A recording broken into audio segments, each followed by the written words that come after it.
நற்செய்தி வாசகம். புனித லூக்கா எழுதிய தூய நற்செய்தி அதிகாரம் 7 இறைவார்த்தைகள் 1 தொடக்கம் 10. அக்காலத்தில் இயேசு கப்பர்நகூமுக்கு சென்றார். அங்கே நூற்றுவர் தலைவர் ஒருவரின் பணியாளர் நோயுற்று சாகும் தருவாயில் இருந்தார். அவர் மீது தலைவர் மதிப்பு வைத்திருந்தார். அவர் இயேசுவை பற்றி கேள்விப்பட்டு யூதரின் மூப்பர்களை அவரிடம் அனுப்பி தம் பணியாளரை காப்பாற்ற வருமாறு வேண்டினார்.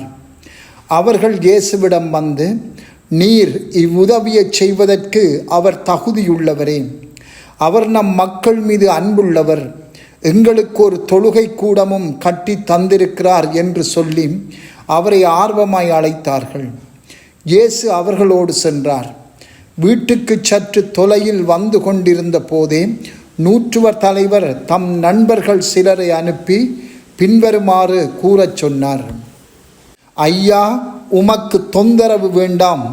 நீர் என் வீட்டிற்குள் அடியெடுத்து வைக்க நான் தகுதியற்றவன். உம்மிடம் வரவும் என்னை தகுதியுள்ளவனாக நான் கருதவில்லை.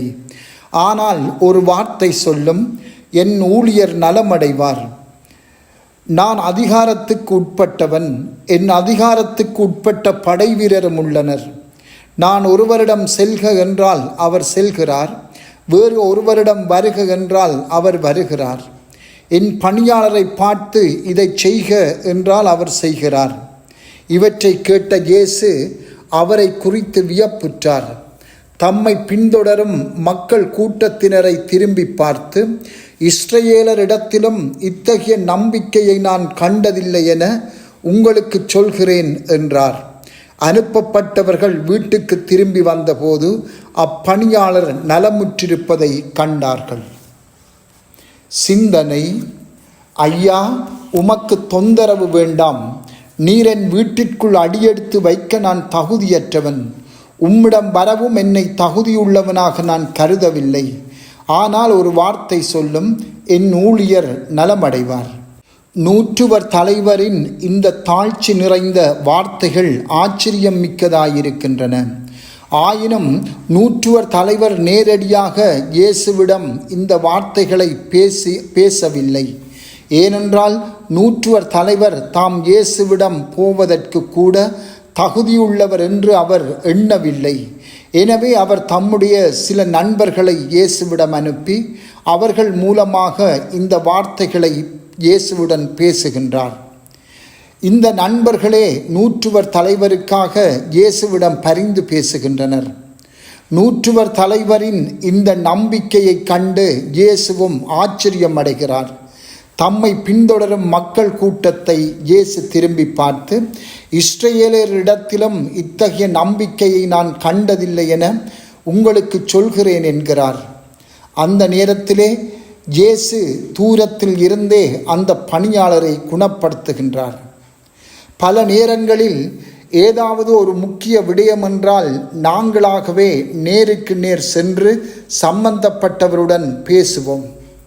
அவ்வாறே நாங்கள் கடவுளிடமும் சென்று நேரடியாக அவரிடம் மன்றாடினாலும் எமது தேவைகளை அவரிடம் கொண்டு செல்வதற்கு இன்னும் ஒரு தாழ்மையான வழியுண்டு என்பதை நாம் நினைவில் கொள்ள வேண்டும்.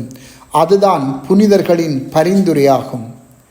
கடவுளுக்கு முன்பாக நாங்கள் புனிதர்களின் பரிந்துரையை நாடுவது நாங்கள் கடவுளுக்கு பயந்ததினாலோ அல்லது கடவுளை நாங்கள் புண்படுத்துவதாலோ அல்ல, மாறாக மிகுந்த தாழ்ச்சியின் பொருட்டே இதனை செய்கின்றோம் என்பதை உணர்ந்து கொள்ள வேண்டும்.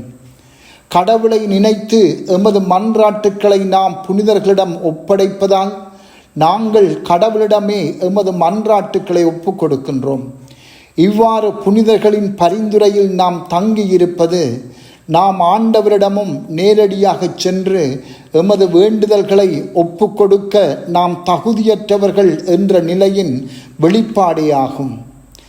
அல்லது இத்தகைய மனநிலையை புனிதர்களிடம் வரும்போது நாம் எம்மில் வளர்த்து கொள்ள வேண்டும். நாம் என்ன தேவைக்காக இந்த வேளையில் ஆண்டவரிடம் மன்றாடுகின்றோம்? அவ்வாறு ஆண்டவரிடம் வரும்போது எமக்கு விருப்பமான ஒரு புனிதரை எமது நண்பராகவும் ஆண்டவருக்கு முன் பரிந்து பேசுகின்றவராகவும் அவரை கொள்வோமாக.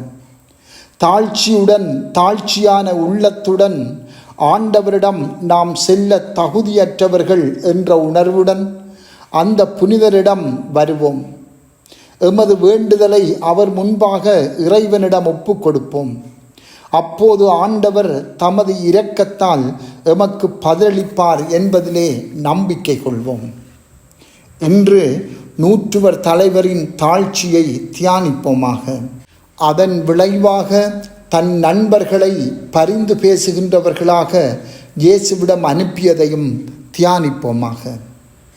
செபம். புனிதர்களே, எமது நண்பர்களே, எமக்காக எப்பொழுதும் இறைவனிடம் மன்றாடுங்கள். ஆமென்.